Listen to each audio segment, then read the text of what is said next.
Okay, let's start off going all the way back to the end of his high school career. I mean, I had people tell me that if Jack had gone to a mid-major like a UCA or some school like that, he could have started. He could have been a starting quarterback. Was that ever discussed among you two? And did he ever consider that, or was it always go to Arkansas as a walk-on? He got recruited by Missouri Southern, and we went up there to a game, and there wasn't very many people there, and he just was like, it was halftime. He just said, "Dad, this doesn't excite me." And my wife pretty much told me, said, "Hey, you don't. This is his deal. You don't influence him. You let him feel this out." And we went up there, and at halftime, he said, "Can we go home? This just is not what I'm after." So, at that moment, he wanted to go to Arkansas if there was any way to get in, on the team. I think it was maybe the fall preseason of his redshirt freshman year. He had that. He came in, and I think he was up going up against the ones with maybe the twos and threes offense, and nobody'd move the ball on the ones, and he threw that one pass to Coylin Jackson kind of on the outside corner, and it was a perfect pass, and I went up to Barry Lundy Jr. afterwards. I said, "What's the deal with Jack? What's going on with him? He looks pretty good." And he said, "Look, he's just gotten more physical, but he said he's always been kinda like the smartest quarterback in the room."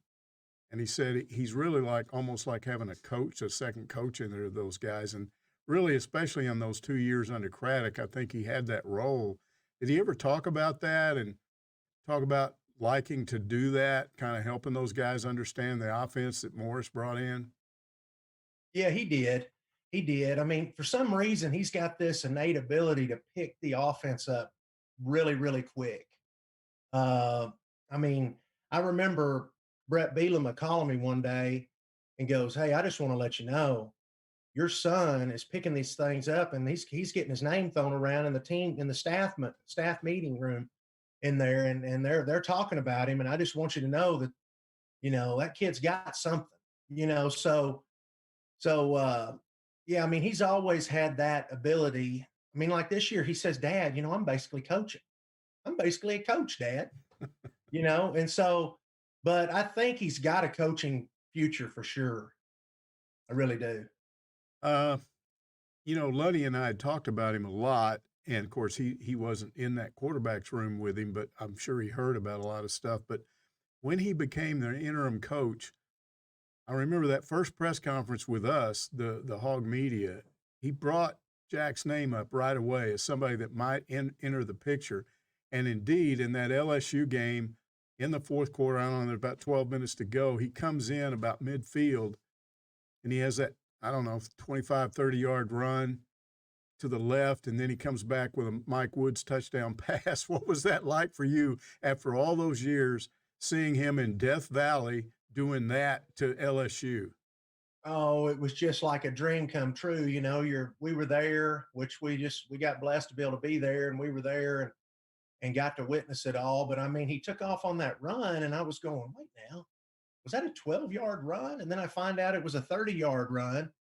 And I asked him about that. I said, "Jack, when you went out there, what'd you think?" He said, "Well, Dad, it was the read option, and I could tell instantly with how they were lined up that I was keeping the ball.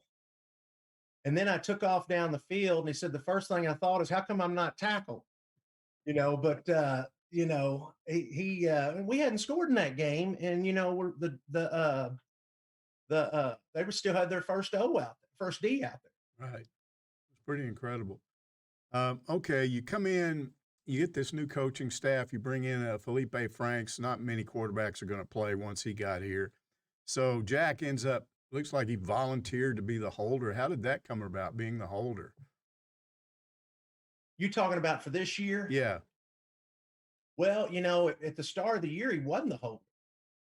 They weren't they he was like the third quarterback with the clipboard, writing and recording the plays down. And then after the Auburn game, he got plugged back in there as being the holder. But what's real interesting is, last year he held for left-footed kicker.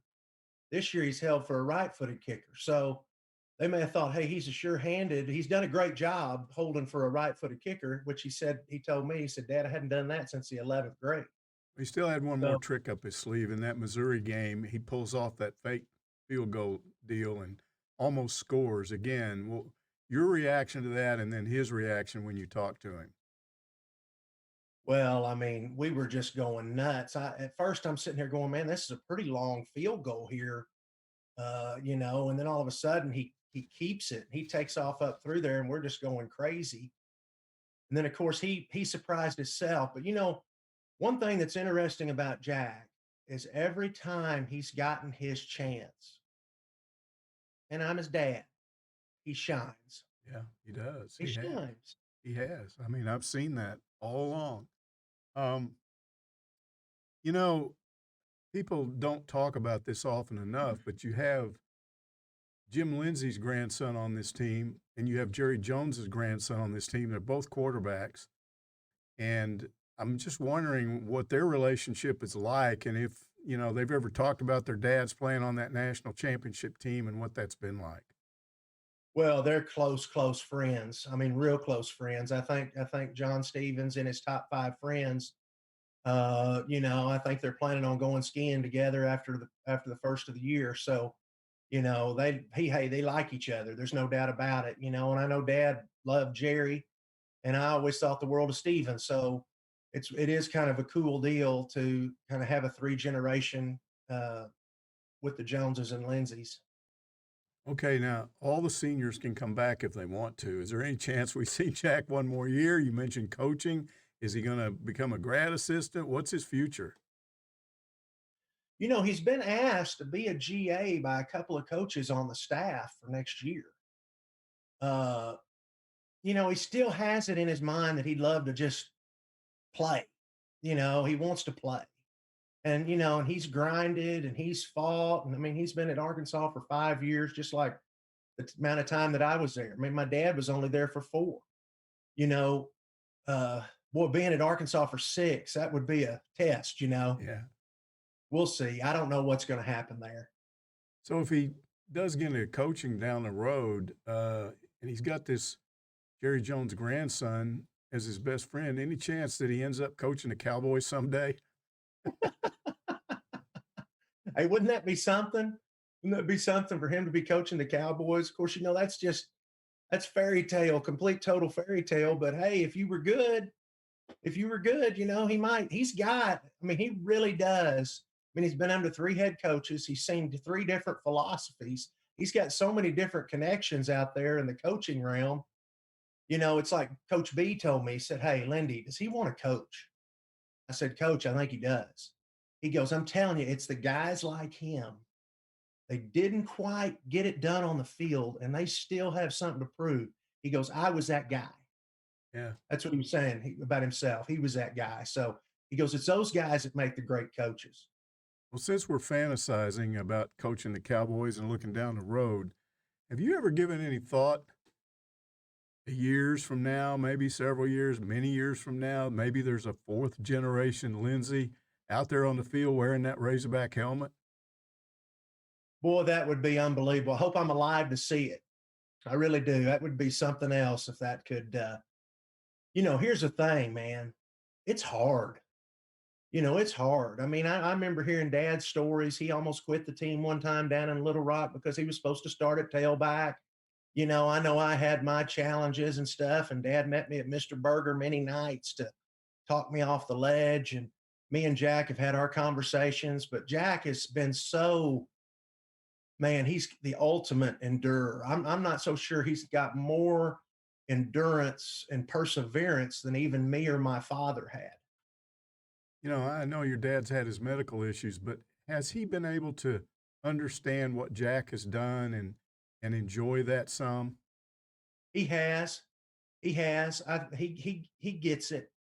He gets it. He saw that last year at LSU and everything, and you could tell that it meant something to him.